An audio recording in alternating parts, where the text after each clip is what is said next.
అందరికీ స్వాగతం. ఇవాళ మనం కర్నూలు జిల్లాలోని శ్రీ యాగంటి ఉమామహేశ్వర ఆలయం గురించి తెలుసుకుందాం. చరిత్రలోకి వెళ్తే కొన్ని వందల సంవత్సరాల క్రితం దక్షిణ భారత యాత్రలో భాగంగా నల్లమల్ల కొండల మధ్య వెంకటేశ్వర స్వామి ఆలయాన్ని వైష్ణవి పద్ధతిలో నిర్మించారు. ఆలయంలో ప్రతిష్ఠించేందుకు తయారు చేస్తున్న వెంకటేశ్వర స్వామి విగ్రహం బృటన వేలు పొరపాటున విరిగిపోయింది. అలా విరిగిపోయిన విగ్రహాన్ని ప్రతిష్ఠిస్తే కీడు తప్పదని భావించిన అగస్త్యుడు అలా జరగడానికి గల కారణాన్ని తెలుసుకోవటానికి ఘోర తపస్సు చేశాడు.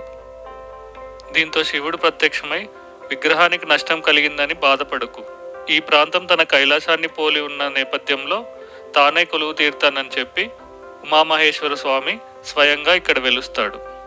దీంతో అగస్త్యుడు వెంకటేశ్వర స్వామి విగ్రహాన్ని ఆలయం పక్కనే ఉన్న ఒక కొండ గుహలో పెట్టి ఉమామహేశ్వర స్వామి విగ్రహాన్ని ఆలయంలో ప్రతిష్ఠిస్తాడు. ఇదే ఈ గుడి యొక్క చరిత్ర. ఈ గుడికి ఒక ప్రత్యేకత ఉంది. అగస్త్యుడు శివుడి కోసం తపస్సు చేస్తున్న సమయంలో కొన్ని కాకులు ఆ తపస్సును చెడగొట్టడానికి ప్రయత్నించినప్పుడు అగస్త్యుడికి కోపం వచ్చి ఈ ప్రాంతంలో ఎప్పటికీ కాకులు కనిపించకూడదు అని శపించారు. అందుకే ఇక్కడ మీకు ఒక్క కాకి కూడా కనపడదు. ఇక్కడ కనిపిస్తున్నదే యాగంటి నందీశ్వరుడు. ఈ నంది గురించి చాలా చరిత్రలు ఉన్నాయి. వీరబ్రహ్మం గారు చెప్పిన చరిత్రలో ఈ నంది ఎప్పుడైతే లేచి గట్టిగా రంక వేస్తుందో ఆ సమయంలో మొత్తం ప్రపంచమంతా అంతమవుతుందనేసి ఉంటుంది. అలాగే ఈ నంది ప్రతి 90 సంవత్సరాలకు ఒకసారి ఒక అంగుళం సైజు పెరుగుతుందనేసి చరిత్ర చెప్తుంది.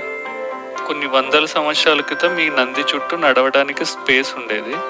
ఇప్పుడు కనీసం నిల్చోడానికి కూడా లేదన్నమాట. ఒకసారి కొండ ప్రాంతాన్ని చూడండి, ఎంత అద్భుతంగా ఉందో. ఇది వెంకటేశ్వర స్వామి విగ్రహాన్ని ప్రతిష్ఠించిన గృహ.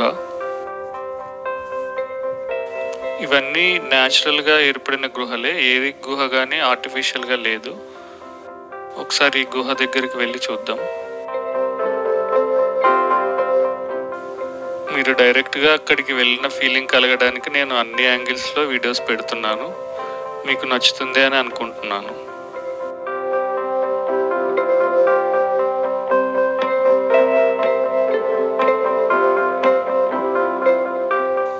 స్టెప్స్ మాత్రం చాలా ఉన్నాయి, చాలా నేరోగా ఉన్నాయి, చాలా కేర్ఫుల్గా ఎక్కాల్సి ఉంటుంది.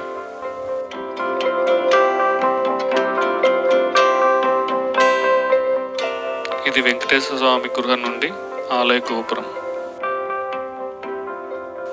లోపలికి కెమెరా అలో చేయట్లేదు, అందుకే నేను లోపల ఎలా ఉంటుందనేది చూపించాను.